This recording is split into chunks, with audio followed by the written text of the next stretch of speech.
right, let's move over to Theater 2. For Jameel's pick. Jaemeel.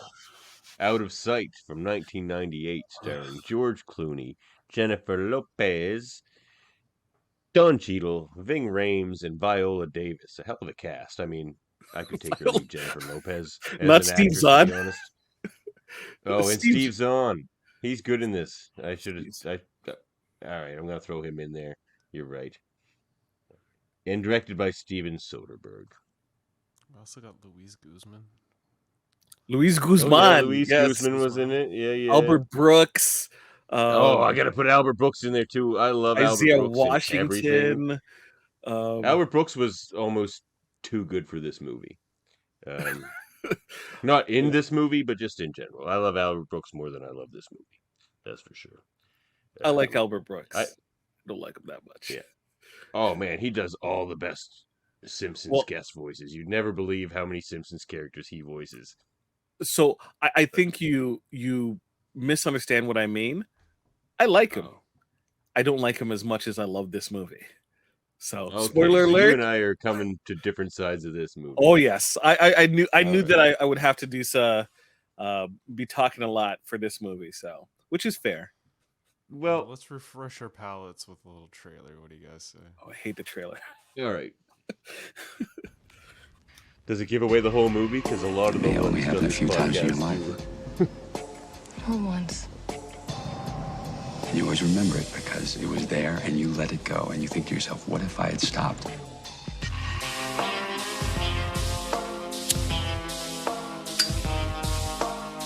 No bills at the bottom of the drawer, please. Is your first time being around? All the joy of the movie. You're doing great. All the Thank hipness. You. Nice day. They think it's like Bound or I think you flooded it. Get out of the car, sir. This trailer's making it seem a bit more cheesy of a movie. A bit more comedy. Surprised with all you can get. Ask for it the Just right that way. music they chose. That's the complete wrong music for this trailer. It's okay, we're the good guys. What are you doing here? You're just a girl. What do you do for a living? You pack the shotgun. I'm a federal marshal. Oh, it's the Isley Brothers. I fucking love it. I'm in. Let's go. But it's not the right one for this movie. You comfy? You have got to be. for this trailer. Now you be a good girl. Now I'm gonna open up the. Oh yeah, where it shows up in the movie, it's fun. Sit down and have cocktails with a woman who tried to shoot you. It was an unusual experience. What's with this background music? Oh, what, one last score? Because it was like You tired of 98, some island? man. Is that That the was idea? like a common. Partial Just to like, mountains myself. If you like island, think of an island. I'm not exactly a 9 to 5 type. Who is? I'm pretty sure the person who made this trailer also did the trailer for Geely. It's beautiful. I can see that. Thanks, Dad. Here, ma'am, let me help you with these. Now, I didn't ask for your help, so don't expect a tip. Oh, that's okay, ma'am. I'm gonna I'll just take the car. I've vertically integrated myself. Now I'm into the occasional grand larceny, home invasion. You waved at you? Couldn't swear to it, but I'm pretty sure you did. Did you wave back? Jeez, they're shooting men. And now, Dick, they're trying to open up the safe. Now you're mad. Ever wear one of these? I don't ski. I'm a federal officer. I can't handle myself. We wanted to tussle. We tussled. Whoops. Damn it, Jack! Put the gun down! You wouldn't do that Oh, why not? because you're having too much fun. Terrible trailer. Trailer that doesn't By use- Danny DeVito. We gotta Yeah. fight the powers that be. Yeah, I was All actually right, surprised I got- Danny DeVito's name in that. I got one thing I got to say about this movie, and then I'm going to shut up for a while because I don't think I have a lot more to say about this movie. One, Don Cheadle's pretty much great in everything. Two, so is George Clooney, and George Clooney's record is like really good. Like I can't remember many George Clooney movies I've seen that aren't good or great. Oh Brother Where Art Thou was great. Good Night, Good Luck. Like he's in great movies. I didn't really like that Solaris one or whatever he was in. Was that him? Yeah, but he's got a good track record, and he's good in this. And so is Ving Rhames, Viola Davis, of course. He's on Albert Brooks. Great actors, yes. Jennifer Lopez is not a good actress, at least not in this. Like again, another charisma vacuum. Anyone could have played her role, and it probably would have been better. Two, her character and her character's motivations are awful. This movie would have been better without her in it at all. And Oh. 3, the last thing I have to say, hanging a lantern on the part in this movie they knew was horrible doesn't make it okay. I hate when modern movies do that. They know they're writing something just awful that you couldn't even get away with in like writing school, so they just hang a lantern on it. And when they did that in this movie, was they're like, "Oh, you know what I hated about that movie? Was that how they got together so fast for no reason," which is exactly what happens between her and George Clooney. But hanging a lantern on it doesn't make that any better. It's a terribly written romance thing that they do there. They have no chemistry. And yeah, I don't need to watch any more Jennifer Lopez movies. I'm done. Okay. She was surrounded by such good actors that she was noticeably not as good as the rest of them. All right, I'm done. Wow. Done, promise. Wow. Well, I liked the movie.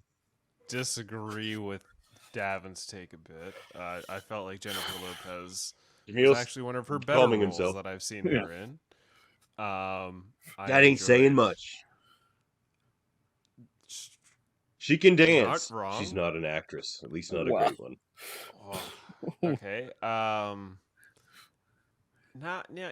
I don't know. This was one of her better roles, and I thought she did really well in this film, and she held her own with the incredible cast that was in this movie, and it was very well paced.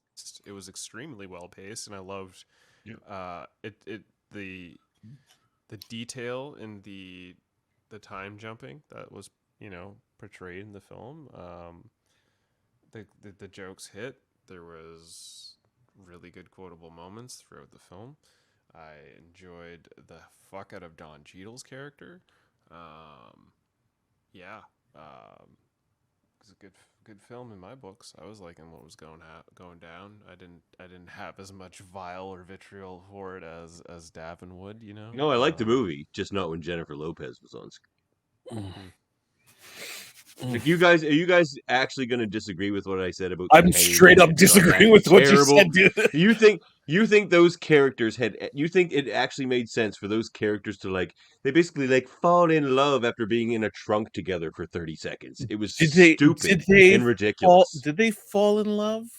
Yes, basically, because they do whatever they can. They do whatever they can to get together after that, just because of this, because he liked a movie that she likes. It was so bad that they had to hang that lantern on it, but that doesn't make it better. It doesn't make it better. That's lazy writing, and it's awful. They didn't need that romance plot. I'm going to try my best to not apply my knowledge of the character and the book when we're talking about the movie. It's based off of a book. Yeah, I never heard of the book. That's the opening line. Just grab the book. Breakdown. Okay. Little brief history. I hope it's not a morsel, but I'll think. The reason why Danny DeVito produced this is because he was in Get Shorty, right? Which was another Elmore Leonard film, right? And due to the success of that, and also the success of past Elmore Leonard books, Danny DeVito thought it was a great jumping on point to start producing more of his works. Elmore Leonard is responsible for Justified is based off of his work. 3:10 to Yuma is based off of his work. Maximum Bob, the TV show, is based upon his works. There is about 15 or 16 adaptations of his works and multiple remakes of his works. He has a specific style. Sure, he does westerns, crime dramas, and thrillers, but his books usually has the bad guys are cool and stylish. There's a lot of wordplay and a lot of back and forth dialogue. You want to cheer for the heroes, but at the same time, the villains are also cool. Even the really bad ones are still kind of cool, and you can appreciate them. Not. George Clooney and Ving Rhames are cool, but nobody else is cool in this. Don Cheadle is not cool in this movie. Yeah, I disagree. Don Cheadle. I like the one scene where he's trying to sell all the shit to Albert Brooks. He's like, "Oh well, if you want a pillow, it's gonna be That scene was Bosh great, and but when he Lom, was just like, Bosh and Lom. I don't know, he was good. It's like He's a he, good he doesn't actor, but he I didn't doesn't have like to his character. I didn't accidentally, want to cheer for his character. Like he doesn't they're all a accidentally, bunch of kind of rapist scumbags. That's why he goes back to the mansion. He's like, they're clearly gonna rape everybody in that friggin' house. They're not characters you want to cheer for. Like I don't cheer for rapists. I don't find them charismatic. I now don't find them interesting. keep in mind, you appreciate like Don Cheadle's character being on screen. That doesn't necessarily mean you want him to win, mind you. Yeah. Okay, He's a really good bad guy. He plays an he's a really good bad guy. antagonist. He's a Like good bad guy. Isaiah He usually does Washington play is good a bad guy you don't want to win. You're not cheering for, and you're happy to see his comeuppance. Who's that? He's the brother, Viola Davis's The brother, most rapey one? Yeah, the Yes. most rapey of the rapies. right? Who wants to tussle? No, of course not. Yeah, yeah. You know, he's could talking have about died his- in that his first dog scene, and I'd Tuffy. have been happy Well- about that. All right, well let's get into this plot Sorry. breakdown of this film as we break it. Well, I think my favorite scene opens the movie, so you might as well just click right into that. Well, yeah, basically. So let me just sort of set this up. So Out of Sight, 1998. Out of Sight is a stylish crime thriller directed by Steven Soderbergh and based on the novel by Elmore Leonard. The movie stars George Clooney as Jack Foley, a charming career bank robber who gets caught up on a spur-of-the-moment heist in Miami. The film opens with Foley being arrested and sent to the Glades. And yes, Davan, this is your favorite scene, the opening scene, basically. I had to give my partner a sign. Now that's good. Now he's going to wait 30 seconds until I'm out of the building. Make sure you haven't set off the alarm. If you have, he's going to shoot you, Mr. Gwynn, in between the eyes. Okay? What I love about this Do it, scene is brother. if that guy Thank you. who he says is his partner day. had just gotten up because he finished his meeting, his whole heist would have been screwed. This 5 minutes was way Hey. better than She's cute, isn't she? Yeah, like that guy. That guy there, if he'd have just got up and left a minute earlier, he'd have been so screwed. Who was that? Who was that? Yeah, I thought that was funny. Like, now that's a bad guy. I don't usually cheer for bad guy characters, but he's more of a bad guy character you can cheer from. Like, he wants to stop rapists. He never is violent. He just steals money from banks. Does not like using guns. Doesn't like yeah. Commits his That I can crime get using behind. his. Yeah. Well, I think George Clooney picked the role because it reminded him of sort of like that old school style of like protagonist hero, where it's like Steve he's probably stealing McQueen some and- money, yeah, Steve McQueen style, but you know he's also not a complete like monster. I think you flooded it. Yeah, I think you flooded it. So yeah, George That'll Clooney, show up in the next movie too. he gets caught after a spur-of-the-moment heist in Miami. The film opens with Foley being arrested and sent to the Glades Correctional Institution, where he meets fellow inmate Chino, played by Luis Guzman. Luis Guzman, and Luis begins to Guzman. plan his escape. Apparently, a little fun fact, I didn't add this one to movie morsels, but I thought I'd throw this in.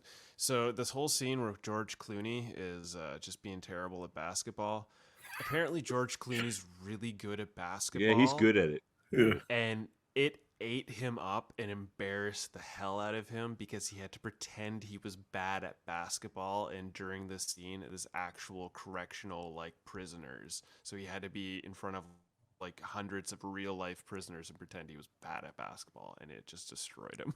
He hated the scene.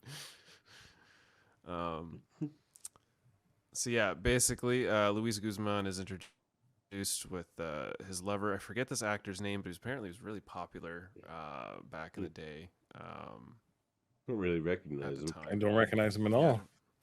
I don't recognize him either. And I kind of recognize this guard, but I forgot to get his name as well. Yeah, I don't recognize him either. No, you know what? I have seen that actor before. I can't tell you his name, but yeah, that guy there. He's Definitely popular. seen him before. He's done some 90s work somewhere. But yeah. So basically, Clooney gets on to the fact that Guzman's Super Bowl Sunday is moving up because he noticed that Chino was running a little lighter. Chino points at the fact that they're basically extending the fence, and if they do that, that's 10 more days of digging, so they need to get out of here. So Foley calls his ex-wife Adele, played by Catherine Keener, who looks gorgeous in this movie. Yep. Like, I don't think she's ever looked better. I mean, she's definitely looked amazing, but I was I know a big her from fan of her anything? look in this film. Hot grandma. Hmm? Hot grandma. Never heard of it. No, it's a 440-year-old virgin. Yeah, Oh, she I was a never hot saw migra- that movie. She was also, I believe, if I'm no, I might be Being thinking John something else. Malkovich. Yeah. Oh, being John Malkovich. Okay. She's been in a bunch. About Last Night. So yeah, Adele is an in and out in and out of work magician's assistant, and he calls her to notify. So she'll notify his friend and accomplice Buddy, who's played by the incomparable Ving Rhames. Let him know about the Super Bowl Sunday breakout, where we get introduced to Ving Rhames' character. He helps the old lady you saw in the trailer, and he just takes her car, which was a great line. I'll just take your Which car. to me makes no sense because she would report that car missing. Like, Yeah, exactly. There's a few moments where it's like, wait, what? Why would they? But that was just like across the movies, across all board. So yeah, he steals that. Meanwhile, U.S. Marshal Karen Cisco, portrayed by Jennifer Lopez, not Sandra Bullock. not Sandra Bullock, who was up for the role at one point. Yes. Arrives at she's Would have been a lot better. They said that Would've been a she didn't have lot the better. chemistry Yeah. to do the my role. God.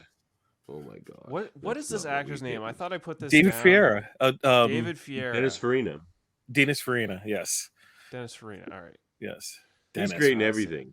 Yeah. I mean, he always Plays plays the the same father. character, but You know what? Yeah. I was a little worried he was playing the Sir Charles or whatever, like the 58-year-old love interest of Jennifer Lopez in this movie. that's for a what they hot wanted second. you to think in this scene. That was the Yeah, whole and then he's like dad, of and the I was scene. like, oh, okay, cool, all right, I can get behind. But that, they still you know. kiss on the lips too often for a little my too taste. much. It's culturally okay. I'm going to defend that It's a culturally. thing. Yes. It's a thing. Robert he's Forster. Italian. What's her excuse? Robert Foster plays the same role in the TV series adaptation. Oh, I see. Yes. And I like him in Carla- Snatch. I don't want to leave my Carla country, Doug. Guncino. Carla Guncino. I always say her name wrong. She plays Giancarlo Esposito. No, she was in Electrolux. Only Electrolux I can think of as her roles. Son-in-law, she was in. Son-in-law with Pauly Shore. And who was his love interest in that movie? Oh, I don't really know her. I only know her from that movie, Son-in-Law.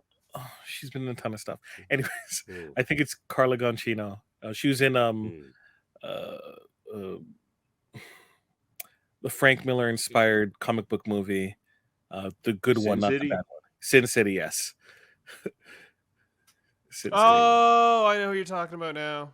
Yeah. Yes, she would have always made a great Poison Ivy. She would have made an incredible Poison Ivy. I really wish they would have made her Poison Ivy. Carla Gugino. Yeah, Carla Gugino. Yeah, Carla Gugino. She played Karen Oh, Cisco. you're right. She's in a ton of things. Yes, she is. She's so gorgeous. Didn't That she woman is marry that amazingly horror guy? gorgeous. So now she's in all of his movies. Is that her? No, you're thinking of was it not Wes Paul Anderson? For The guy Resident who's in all. Evil. He makes all those. No, the guy who Resident makes all Evil. those Netflix. Yeah, no, that's her. That is her. No, Like you're she's in thinking. Gerald's Game and The Haunting of Bly Manor. Yeah. She married the guy who wrote all those Netflix horror movies, and that's why she stars in all of them. Yeah. I'm Like thinking about Midnight the other Mass. person that married the horror person, which is No. Resident Evil and Yeah, like Multipass. What's her name? wow, I didn't recognize her from Son-in-Law, but yeah, like she's in all those horror movies on Netflix because she married that Mike guy who wrote them all. Sorry, I was talking about what's it called again? Mila Jovovich, and she married Paul W.S. Anderson. Sorry, I got my names crisscrossed. They're so similar. Okay. Fair enough. Anyways, so back to our story at hand. Adele is, for whatever reason, she pulls up to the prison where she just happens to show up at the same time that everyone's escaping. I don't know if they I implied found She a was- few plot holes in this She movie. was There's a lot of there. things that She don't was make there a lot because of she was sense. called up to answer questions because an inmate was questioning their rights in terms of food choices. So, as a Go sorry, ahead. No, go yeah. ahead. So she regularly does that, where she has to drive up either to transport criminals, or she has to go and investigate or answer questions on their behalf. So In the middle of the night. Okay, I gotta say, yeah. this is the worst scene in the entire movie. Nothing that happens in the scene makes any sense. Like, during a situation like this, nobody notices that they're kidnapping a cop and putting her in a truck. Like, all eyes are down there from the guard tower and everything. Nothing in this scene. This was a badly written scene, or like badly directed scene. Like, all the cops that are chasing them just run off into the distance, even though there's still things happening here at the fence. And like, no, this was a bad scene. So, in the confusion of everything at the prison, Foley and Buddy overpower Karen with the shotgun, as Davan had pointed out, and they force her to share the trunk with Foley, and Buddy ends up driving off. They fall in so- love in 15 seconds because they saw the same movie. Yeah, they're pretty much like jam packed, and they have their whole conversation about like, what are you doing? This is wrong. You ever see that movie? It's it is what it is. Start making small talk, and they're They there get in flirty. He's driving for covered a in while. shit. She's like, I'm not about this shit covered. You're kind of cute, but you're covered in shit. I'm not about it. I hate when they write female characters like this. This movie's What that she outdated would already. she would be attracted to the bad boy. In this situation, yes, given her job, she meets So bad boys every single day. Like, and yes, she's also and But they that's talk George about her Clooney. previous relationship where she hooked up with a criminal, and they question her about it, and she says, and what did I do at the end? And they're like, you shot him, and I shot him, and it's like, yep. Right, so it foreshadows exactly what's going to happen. but hanging a lantern, I guess, doesn't make it good. It's different, I guess, but yeah. Anyway, So yeah, basically, Didn't work for Buddy me. and Foley end up taking the car and with Karen, and they meet up with Glenn, played by the legendary Steve Zahn. Glenn, you mean Shades? Is it Does he Shades? still wear those Oh. sunglasses? Better make sure that you tell him not to wear those sunglasses, or I'm going to step on them, and I might not take it Yeah. off of his face first. Love that. He hates those So yeah, sunglasses. That's for sure. Karen eventually convinces Glenn, aka Shades, to drive off with her. But he apparently crashes. This is apparently something that happens off screen, but apparently he crashes the car and flees while she's taken to the No, hospital. it's on screen. Is it on screen? I Yes. didn't see it. It's Even though on it's screen screen. where She didn't she. see it either. What, you didn't see it? Yeah, no, No. it's I don't see Okay, it. there's a Copy of the scene. movie I saw that did not happen.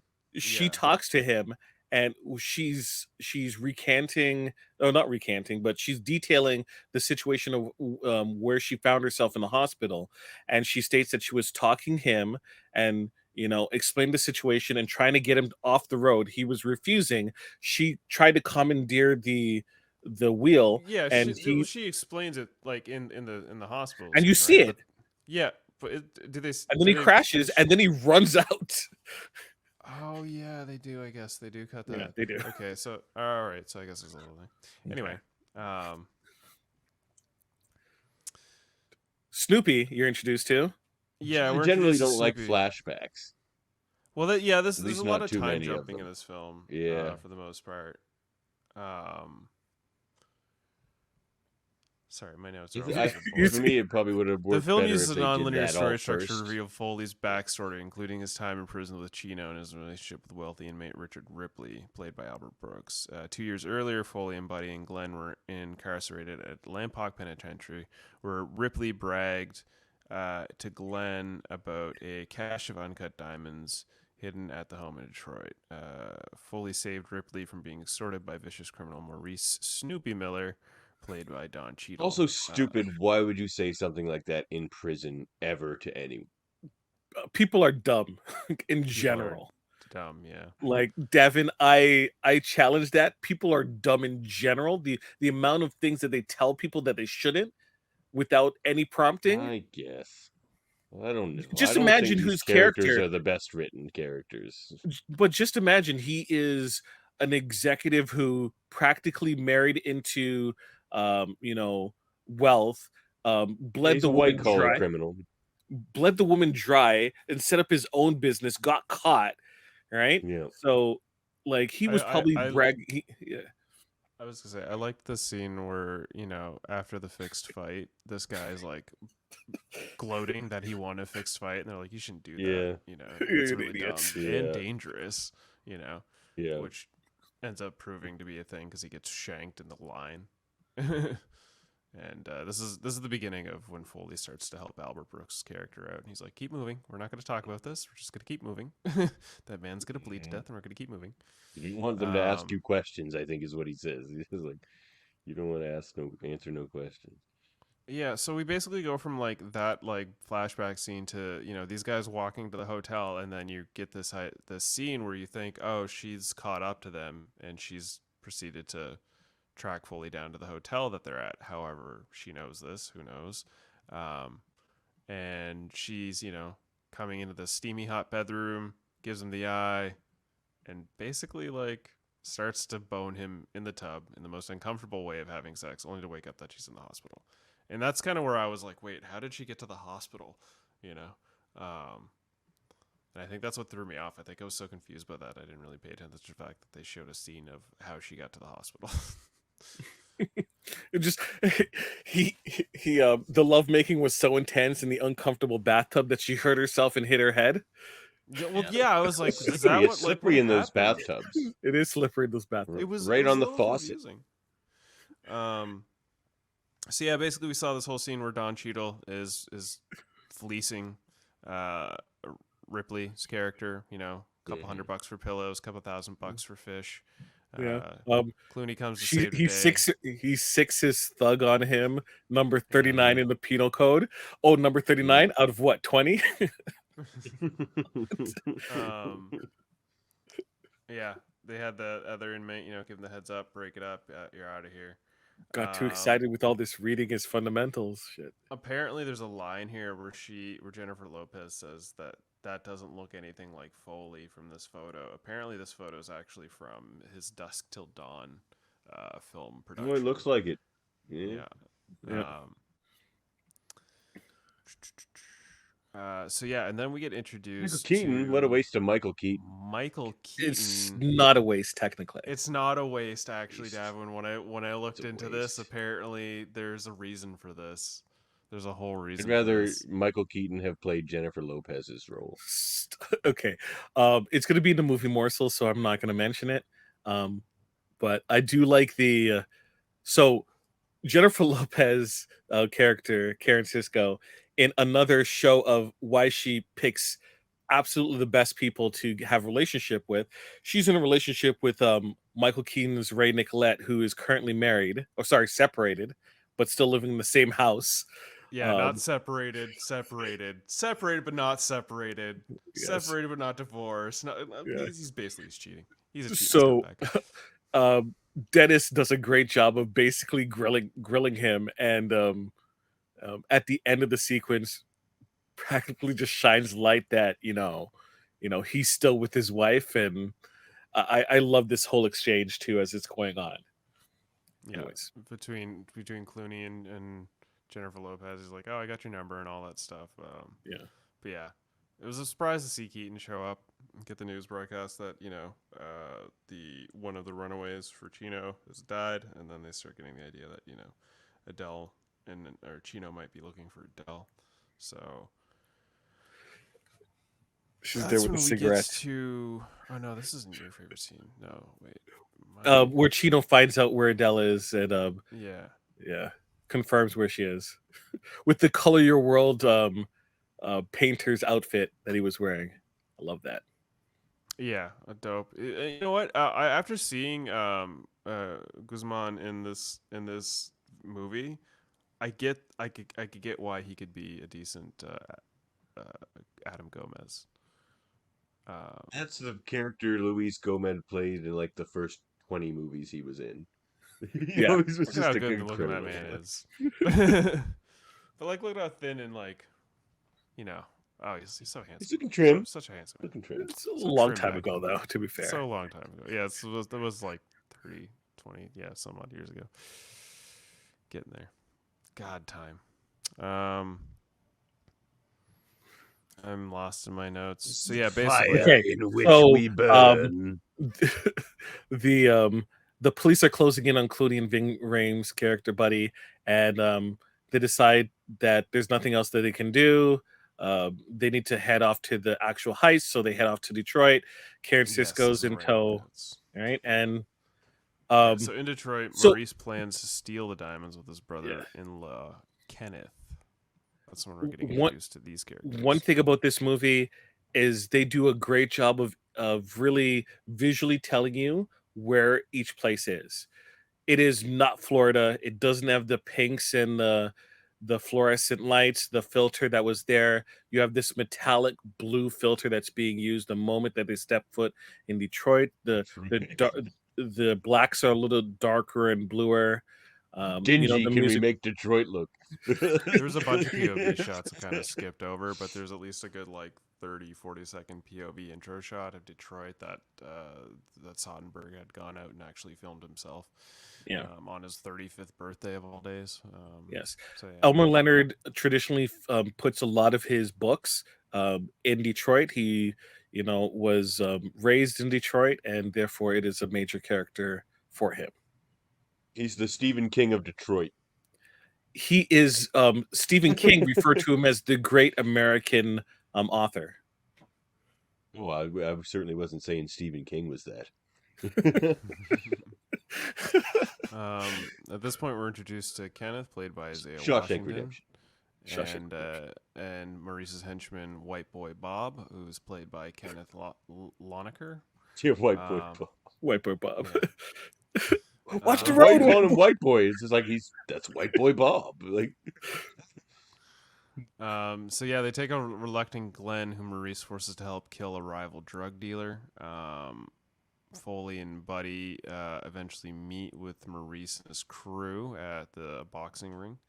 And Steve Zahn is so stupid. His character is so stupid.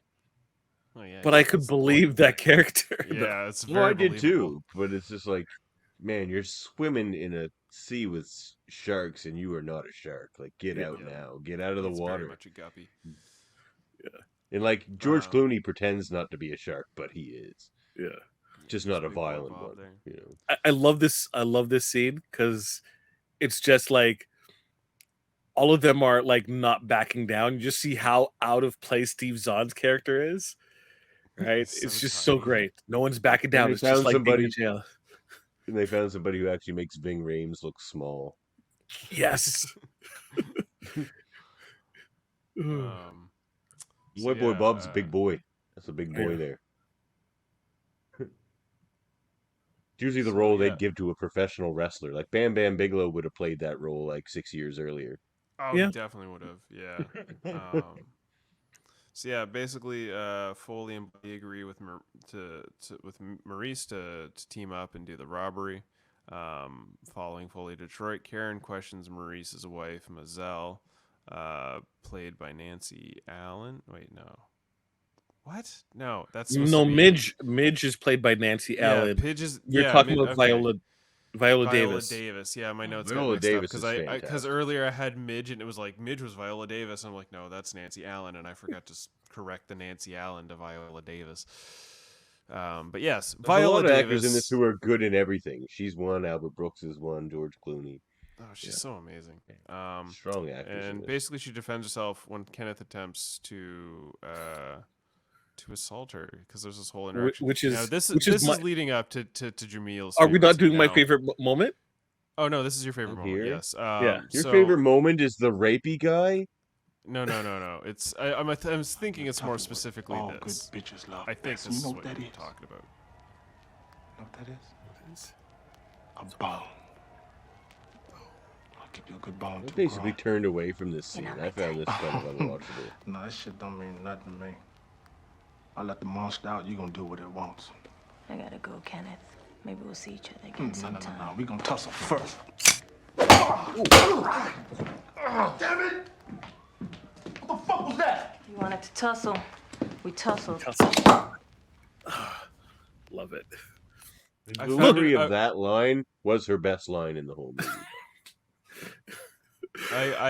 I found it odd when the screen just froze for a second. I was like, did my player just freeze? Oh no, I didn't like those cuts. I didn't like those cuts. I like those cuts. Like a newspaper or whatever. Yeah, I like those cuts. I found them jarring in a couple of spots. Timeouts. Yeah. So Ripley's. We're getting introduced. I was expecting more mansion-y, to be honest. But big house, nice house. Well, technically, yeah, it is Ripley's place. One of them probably has several. Yeah. This is Detroit house. Yeah, apparently he didn't put his this biggest was house in being built, Detroit. but the interior wasn't done yet until the film crew came through and they showed the interior, and then the people were like, "We really like your idea for the interior. Can we have the blueprints?" And then they made the film. They actually completed the house to look like the movie interior. It's the whole thing. Yeah. I stay corrected. They do mention that he has a house in Florida as well. So continue. Okay. So yeah, we then get another time jump where then it's revealed that we're Foley, because he helped Ripley in prison. Ripley was going to offer him a job, but that job ended up being a security job, which he was not about.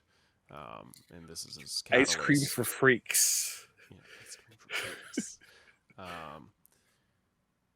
Go the hard way. But that was his catalyst for basically heading off and robbing the bank that we saw in the opening scene with SunTrust.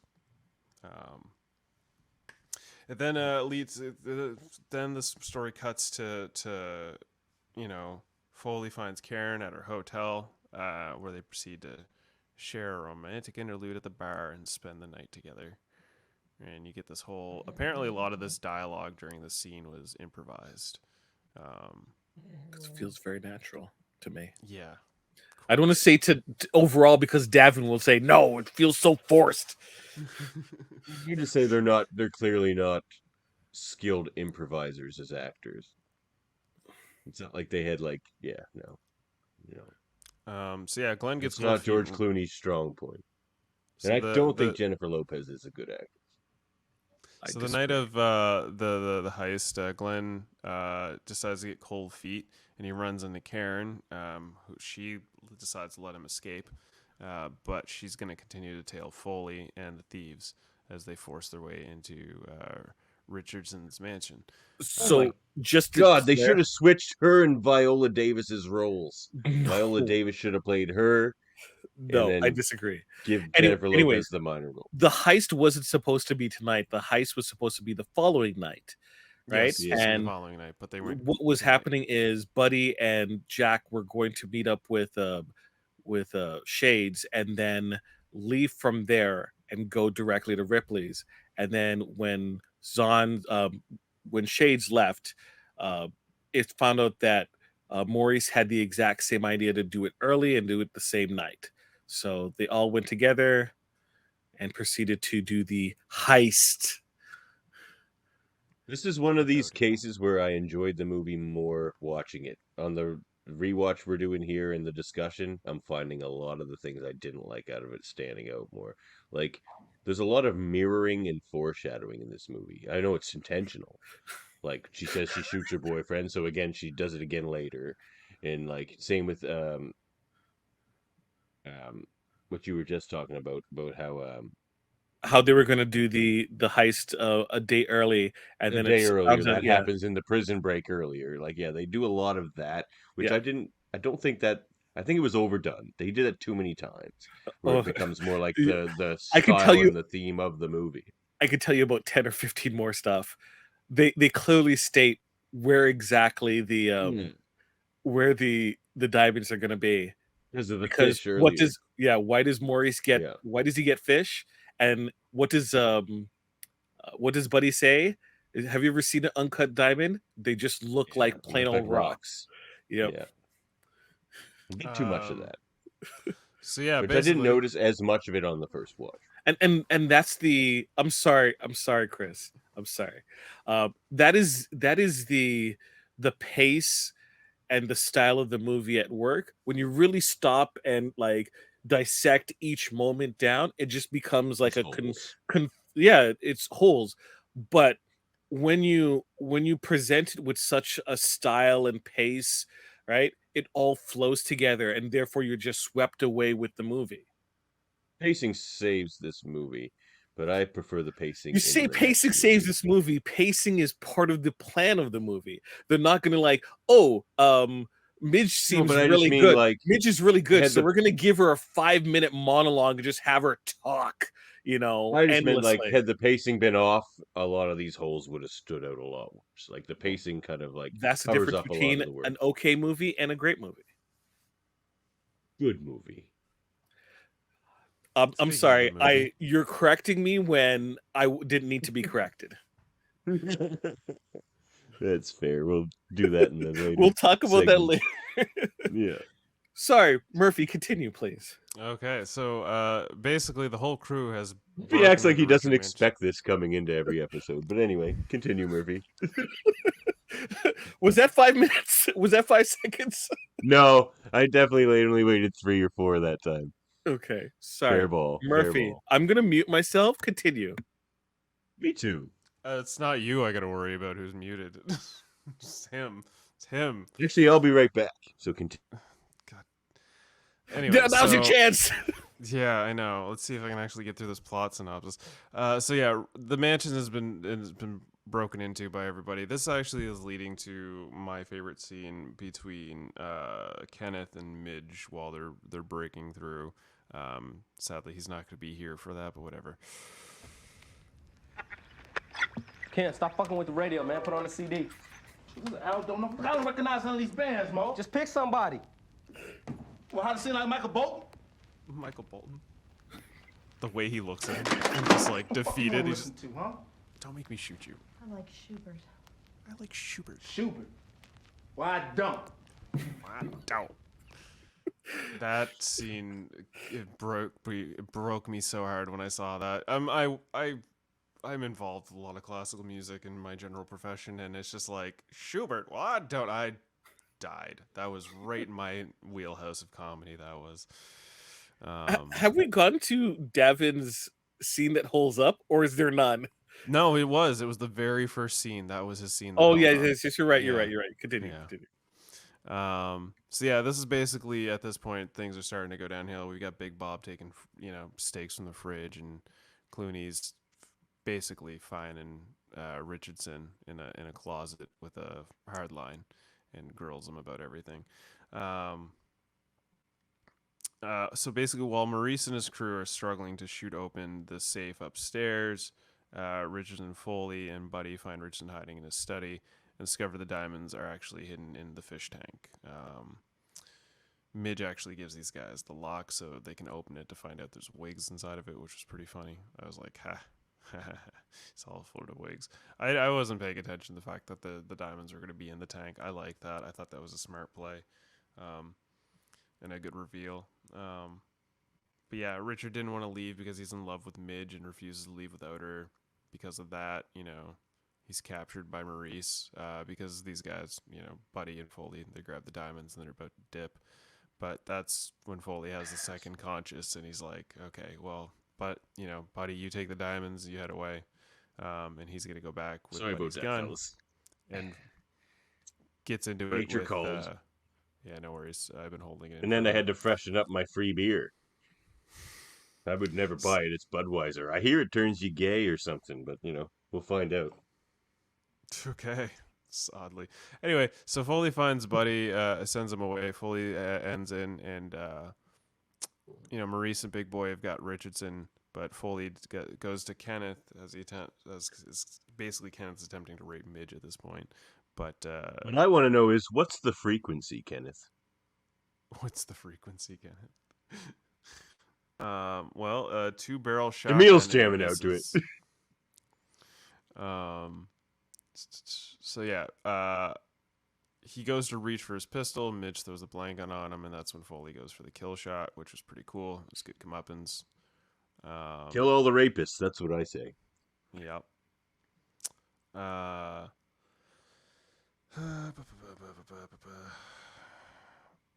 He's basically Foley escapes this shooting, and he's about to head on his way out when Big Boy Bob holds him up, and you think Big Boy Bob's gonna get it, but he ultimately trips and falls and blows his own brains out, which apparently that was a bit much, but it got a chuckle out of me. But I'm like, I don't know. Apparently, you're not the only one that got a chuckle out of it. Apparently, Jaemeel, you're still muted. Audience. Yeah, foreshadowed repeatedly. Every single time he goes up the stairs, he trips. He falls. I did notice that. Yeah. Yeah. That foreshadowing works because it helps the joke. I didn't mind that. And he's like, okay. Yes. Yep. So, and yeah, one of the most realistic shootouts I've seen in a modern picture, because people don't know how to shoot, right? Really, realistically, people are terrible shots unless you're there at a range or you're properly like thing. No one's gonna be like shooting someone, and hit them. Yet not too far on the other end. Like even a 4-year-old can shoot better than a stormtrooper, for example. Like yes, it's going too far the other way where no one can hit anything, and it's just like, what are we even doing here? Well, they start fighting, and they fight like two people who are in a real street fight, which is once it gets to the ground, it just becomes an ugly mess of just bodies just jockeying for position. Yeah, and every street fight eventually hits the ground at this point. Yeah, they go for the guns that are basically in dead hands of each. Clooney goes for the one in Kenneth, and Maurice goes for the one in Big Boy. I did like the shot where he pulls up. Big Boy's blood-covered covered in blood, just completely covered in blood. There's like a big. I didn't even notice that. That is gruesome, though. Yeah, and then would it even fire? That's a good question. I don't know. I don't know. It probably would get one round off. It's pretty gummed up. Yeah. Yep. So yeah. Lopez's character Karen comes in and enters the shootout with Maurice, who attempts to shoot her. She kills him in self-defense.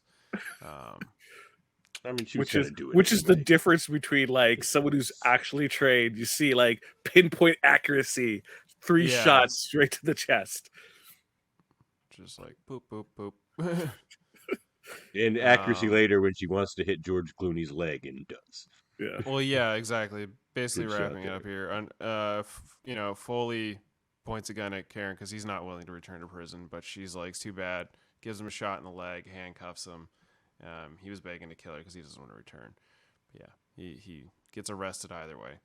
And the movie basically ends around this point. Ving Rhames gets away with the diamonds, and Karen is escorting Foley to Glades prison, but they're joined by another detainee, which is... Did you guys show and talk about the fish tank when I was away? Yes. Yes, I did like that. Henry. It was a nice Samuel little L. Jackson. piece of scenery. I do like fish tanks. Yeah, it was a good reveal of the fish tanks. But yeah, we get a cameo from Samuel L. Jackson at the very end, which I didn't like. Already so weird from prisons. It's like 9 times. I didn't like, what? We're getting Samuel L. Jackson for 30 seconds. I'm like, okay, I'll take it, but I didn't like it. Weird. No, too jarring. I'll tell you why when we get to the movie morsels. Just give me one hot second here. So yeah, Jackson basically mentions that he's escaped prison 9 times, and he's wondering why they jammed them in the same van. And George Clooney's like, we probably have some things to talk about. Karen smiles and they drive away, and that's the end of the damn movie. And it really opened it up for some sort of sequel. There's no sequel. Clearly, although there's a TV remake. There's a sequel book. Well, Jack Foley appears in a different book. Called Road Dogs. Keep talking about it. And Karen Cisco has her own TV show spinoff without Lopez. It's not Jennifer Lopez. The character is even worse than her portrayal of the character. I just don't like. It's like the Pink Panther again. Her character doesn't deserve a sequel, and that movie didn't deserve 8 sequels. It's like. I disagree. I love Karen. I think you might have a little rose-colored glasses on when it comes to this movie there, Jaemeel. At least her part in it, because I don't know, man. It was wooden. Her portrayal was so wooden. I didn't find that to be the case. I mean, she's I pretty. tried. Sorry. She's pretty. I'll give her that. Not not even that. Maybe it's the archetype that I like, where it's like the uh, she's struggling to find her place in this world, this male dominated world. So even though she does not necessarily connect as well with women, um, she has a really great relationship with her father. Does her father treat her like a boy? Not really, but kind of. It's like the Well, he sunny, treats her like a mini version of him. Like he's a cop too, like the right? Like next he in was a line. cop Well, too. he was a cop, and Yeah. now he's So like, a private investigator, I believe. yeah. He turns into a bail bondsman. Bail bondsman. Bail bondsman. Bail Jeez. bondsman. Bail Yes. bondsman. Like in Jackie Brown. Like in A great Jackie movie. Brown, Robert Forster plays a bail bondsman and plays her father in the TV show. But Oh, wow. yeah, it's I'm just stalling until Murphy comes back because I don't want to say too much because I don't want to. That's a perfect segue. That's a perfect segue into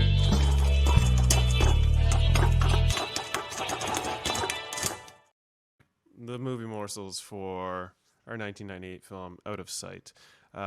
Jennifer Lopez. To be fair, we do usually do a couple things before the morsels, but go ahead. We're just gonna do this real quick. We'll go straight to the morsels. So yeah, it's because there's so much that we want to discuss more. This will help.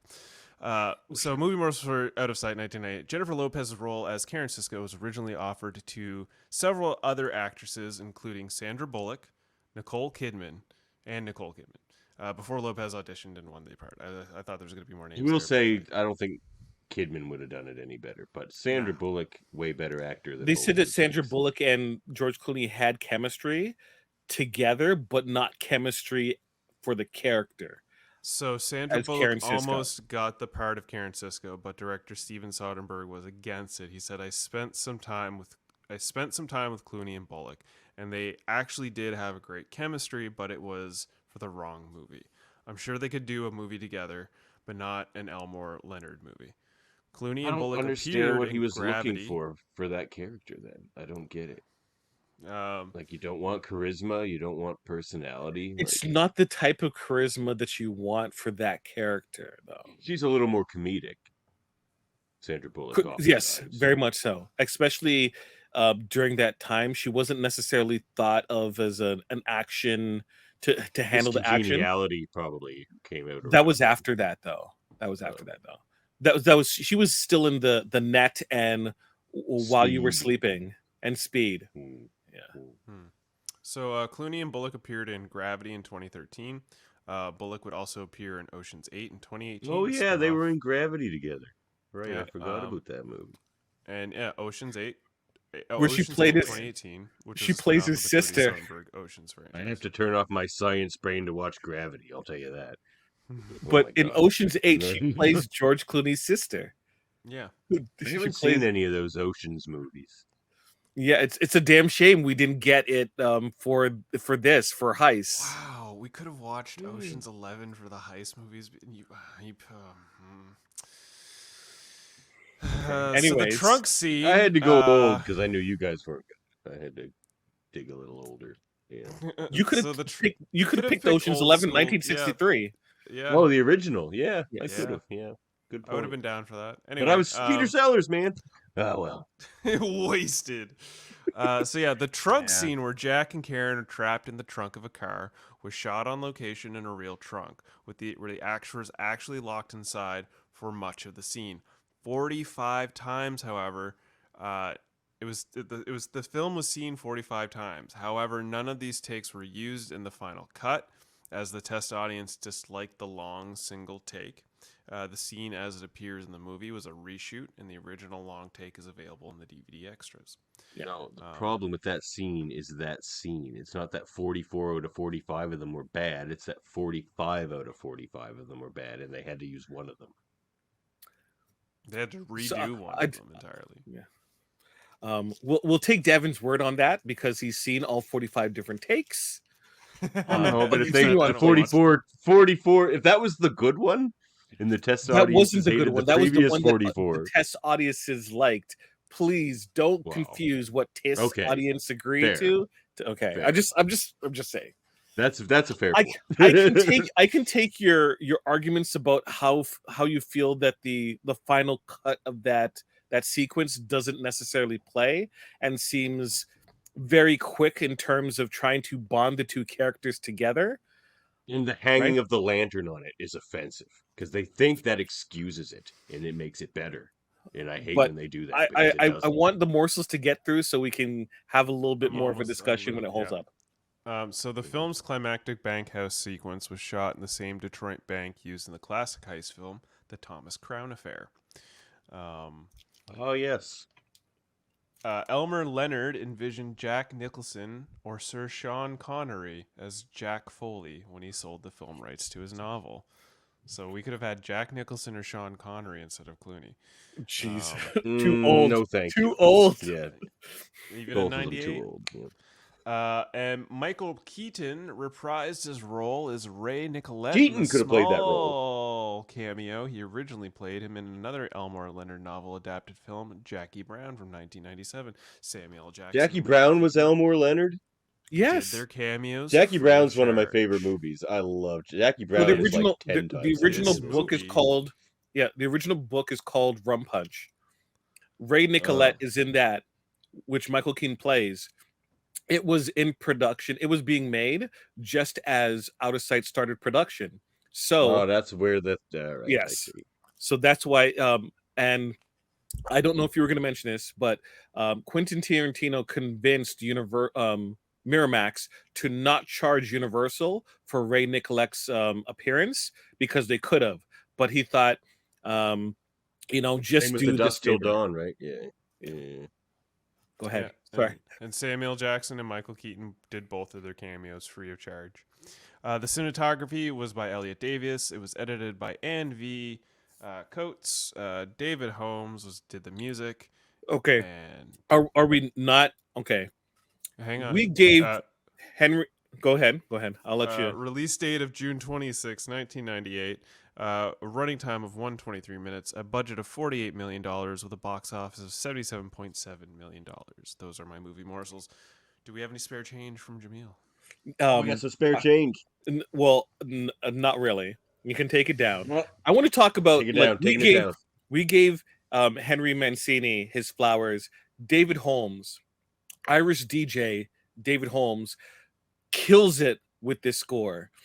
This score is amazing. Other people's songs? Sorry? Like the best song in this was by the Isley Brothers. Dude, I strongly disagree. There's a song in this better than the Isley Brothers. Yes, I agree. No More Timeouts. That theme that was played at the end. You have the trunk scene music that is played throughout the whole. I'm talking about the Isley Brothers, Jaemeel. Maybe yes, I'm biased. I One do of my hear you favorite in terms bands of the ever, Isley and Brothers. I've seen them right? live. I'm talking about Isley Foley's Brothers, theme, man. The Foley's theme that plays. When you have the I think you flooded it, right? There is but not the Isley Brothers. I'm sorry. Here, This is one of my favorite soundtracks of all time. David Holmes is one of my favorite composers for soundtracks. This was his jumping off point into doing a ton of stuff, especially with Sonnenberg. He did the Oceans movies.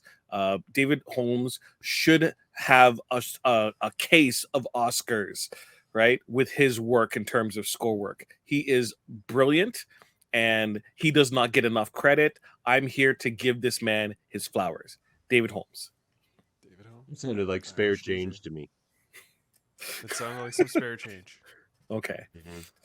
All right. We can proceed. No. All right. So back to what do you think of the plot and storytelling here, fellas? I think it's really fine. enjoyed the plot and storytelling. Yeah, I There's enjoyed the strength. It took me. I liked the plot better than the storytelling. I enjoyed both. I enjoyed the way it was paced. It was excellently paced film. Like excellently paced. There wasn't a scene that didn't feel too long or too short. Everything was really cohesive. Everything was well connected. And the time jumping, although it threw me off at first, once I got into it, I was like, okay, cool. And when it was well done, great. I think the storytelling too connected, but because all the I think the foreshadowing storytelling, and all that. the plot, if we just break down the plot, it's not super, it's not really great. I think how they detail, like how they present the story, is really what makes it work, right? And that's in the editing, right? And the quality actors they have. Yeah. So how they tell the plot, how they tell the story, I think is a lot stronger than just the plot itself. Yeah, all my problems with the plot and story all center around Jennifer Lopez, and a bit too much foreshadowing, and I don't really like flashbacks. But Okay, I can fair accept enough. a couple because movies use them. But The movie uses it a lot. I prefer a linear. Like there's a way that you can do that linearly. You can still just put the before Do you, stuff at do the you like start of the Memento? movie. I mean, I would never rush to go watch it again, but when I've seen Fair it enough. once and I did enjoy it. Fair enough. But it's been a while. It's been a while. Like It's been a while. But like I saw it when it came out and haven't seen it since. Okay. Which performance would you hold up? I know Davan wants to say Jennifer Lopez. No, I don't. I would literally remove her and her character from this movie and find a way to still make the movie. Okay, but, go ahead. I guess it's I'm gonna Clooney say and for me, Cheadle. For you, Don Cheadle, really? Yeah, he acted it well. I hated his character, but he accomplished the goal. He's good in everything. John Cheadle's good in everything. Yeah, I was gonna say Cheadle for sure. Yeah, like it was either Cheadle or Clooney. But like shout out to Steve Zahn though. Yeah, Steve Zahn is good Steve too. Zahn did great. Yeah. Yeah. I'm gonna have to give it to Clooney as well. That's no slight against Jennifer Lopez's Karen Sisco. I just feel like Jack Foley is a classic character that you are just enamored with as it goes on. He is the perfect example of a, as they say, gentleman bank robber. You know, He's a the charming thief with guy. honor. Yeah, the thief with honor. He can rob 200 banks without a gun. He's just a lot of great movies like with him in it. Like I love "Oh Brother Where Art Thou." I love that movie too. I love that movie too. Another movie where it does not get the credit that it deserves. Such a brilliant film. Anyways, and people don't realize it's like a retelling of Homer's Odyssey. Yeah, yeah. Like people don't get that either. Yeah. But, I Also, love the that guy movie. that I could does go on the, and on like about the, that movie. that does the voice of George Clooney's like musical voice. His actual discography is really good. His name escapes me. Isn't it the Soggy Bottom Boys?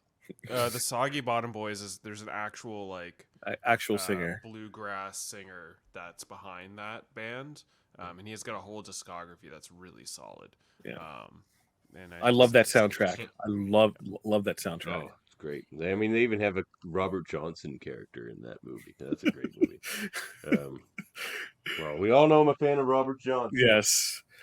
And you can listen to Davin's thoughts about Robert Johnson on Eamon on Track. But if you'd like to hear me defend Robert Johnson against Eamon and his father Dave, tune into Eamon on Track. They're waiting for me to do an episode, and I haven't decided what.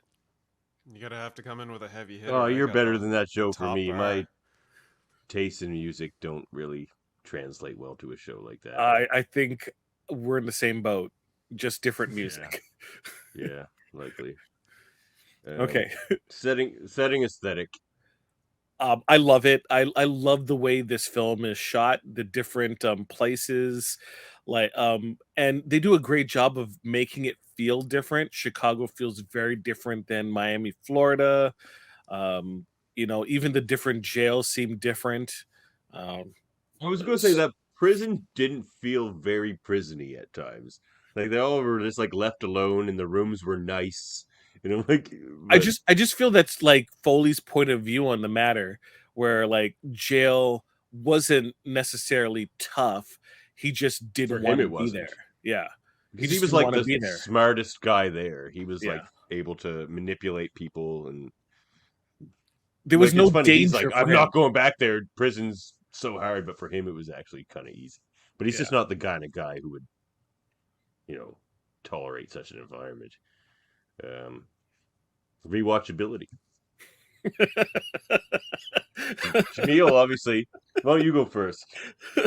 Oh, I own it on VHS. I own it on DVD. I own it on HD DVD. I haven't bought the Blu-ray yet because I keep hoping that they're going to do a special edition Blu-ray, 4K Blu-ray. Special edition, not just the That's how it special is edition. nowadays, right? I love this movie. Rewatchability, rereadability, re-listenability. Mm. I could probably rewatch this film again. I think it has rewatchability. What question I want to ask Jaemeel is, what was your initial introduction to this film? Like, what was it that drew me to it because the trailer Yeah. sucks so much? Yeah. In actuality, I saw this movie technically for free. There was a friend of mine that worked for Cineplex, and we would constantly go to free movies, and it just so happens it was being released, and I went to it, and I was immediately hooked on it. Got the book. I went to the library and I kept borrowing the soundtrack over and over again. Because kids, it wasn't like I could just go on, the computer and just listen to it. I actually had to get the album, and trying to find the album in stores wasn't necessarily easy because it wasn't some, pop artist, right? It was a Most very stores didn't bring in many soundtracks, to be honest. It's like they so bring it's in very like the couple of hit movies. Yeah. So They sell you 5,000 copies of the Titanic soundtrack, but they don't get me started. In 1997 was tough. Okay. Yeah, it was. You'll never understand, kids, what we went through in 1997. DiCaprio was everywhere. It was the height of ship sensation. Yes. You know what? I'll leave that story aside, my Titanic story aside. Anyways, next piece. All right. Well, rewatchability for me. I think it's going to be tough for you because, especially with this deep dive into it.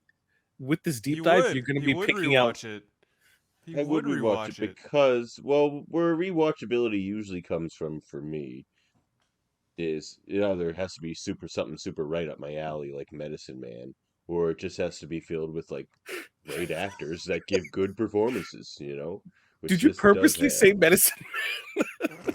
It's one of my favorite movies. Well, it's like, as we discussed on that episode, like that was a life-changing movie for me. Yes, Biodiversity is my cause. That movie's about. I blocked that out of my mind because to me that movie is. I'm never gonna let that go. That's fine.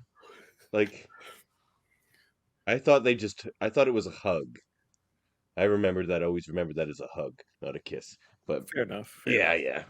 But the worst part of that movie is the last 5 seconds. But a great movie. And a great cause, which is biodiversity. Get it together, people. Monocultures. So yeah, I'd watch this movie again. Why not? Not for a while, but like 10 years from now, maybe. Okay. 20 years from now, sure. When you do, I want you to pay attention to the score. Oh yeah. And I paid attention to the Isley Brothers. The rest of the score. Look, sorry, I'll be quick because I'm looking at the time.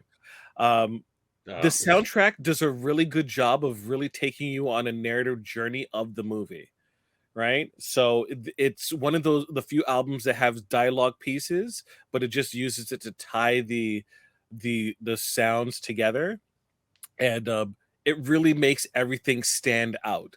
So I cannot tell you that I love this score because I watched the movie, as opposed to because I watched the movie and then I re-experienced the movie through the soundtrack score and then watched the movie again. So it just highlights it and I remember it more. So to be fair, I want to be fair to my love and my passion to it.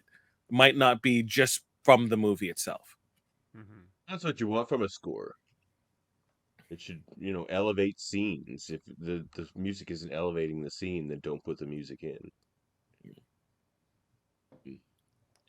Does it hold up? Yeah, it does. I will say it does. Like, it feels like I mean, it's not that old. It's basically a modern movie, but like not in the bad way, which normally when I say modern movie, that's a slight. But like it has modern pacing and yeah, I like it. Good movie. Yeah, I mean, Watch your step, Murphy. It holds Watch up your for step, me. Murphy.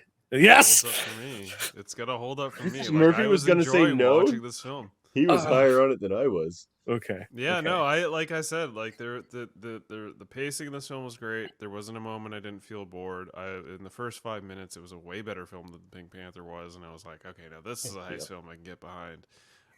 Every character I was into. There was that level of mid to late 90s characterization of a human being that's slightly absurd, but not too absurd that it's completely unbelievable. Like, If they made this movie today, it'd be a slapstick comedy. Yeah, it felt like a little slapstick if you were to try to and make it today, but because it's 98, like the most absurd, almost out there character is Steve Zahn. Steve Zahn. Yeah, maybe not slapstick, but nowadays they would have cast a Sandra Bullock. They would have white boy Bob falling all over the place. Oh yeah. Well, they did White do Boy that. Bob and fall No, they would have fall all over the place. They probably would have Aubrey Plaza in the role of like Jennifer Lopez or Well, something. Oh my god. Yeah, probably. And that that's one of my biggest, again back to my thesis for this podcast. What you're saying there is very true. Movies, very modern movies and modern television treat their audiences like they're stupid. So they would have had to make everything very more clear. Bob would have fell down more. Everything would have been done more that they want you to There'd pick be up a on, sequence because where they would this think is you the were plan. stupid. This is the plan, and then they'll break down the plan. Like, and it's like, keep in mind, this is happening. We don't know where it is. No, hang on. They did have a sequence like that, but it wasn't the plan. It was George Clooney and Jennifer Lopez talking about how they're gonna have sex. And then they would interject it between scenes of them like talking about it and them actually doing it. So that was kind of like one of the underrated sequences is where she questions is he gonna go and tell people that he slept with a federal agent, right? And he's like, well, do you think you're gonna do I think you're gonna do that? It's like, most bank robbers are dumb, right? And am I gonna be right? That whole questioning is like, I don't think you're stupid, right? So he's like, most of those turds don't even realize the ink's gonna blow up. Like, yeah. he's like, they don't even know. But, so yeah. Okay. I'm very happy that it's in the top tier. A category. Yeah, man. We got an A movie out of that. You're welcome. I could have let Jennifer Lopez really cloud my rating, but I didn't. She's nothing more than a thorn in Davin's lion's paw of this movie. Until he gets to Hustlers. Until he reviews Hustlers. What's Hustlers? It's a Jennifer Lopez movie that she almost won awards for. Really? Razzies, wasn't it? Maybe we'll give it a shot. Razzies. Very funny. All right. Well, why don't we move on to theater 3 then, fellas? Okay. I think we're gonna have fireworks here, fellas. Anyway, this is. Man, I'm telling you, I interpret movies way different than everybody else on this podcast. This synopsis should have been like 5 minutes max. You know what? There's not a lot to it. I agree. 5 minutes max. Yeah, it might be it. We'll see. I got way less screenshots for this. But yeah, sorry, Davan. Go ahead. Theater 3. Well,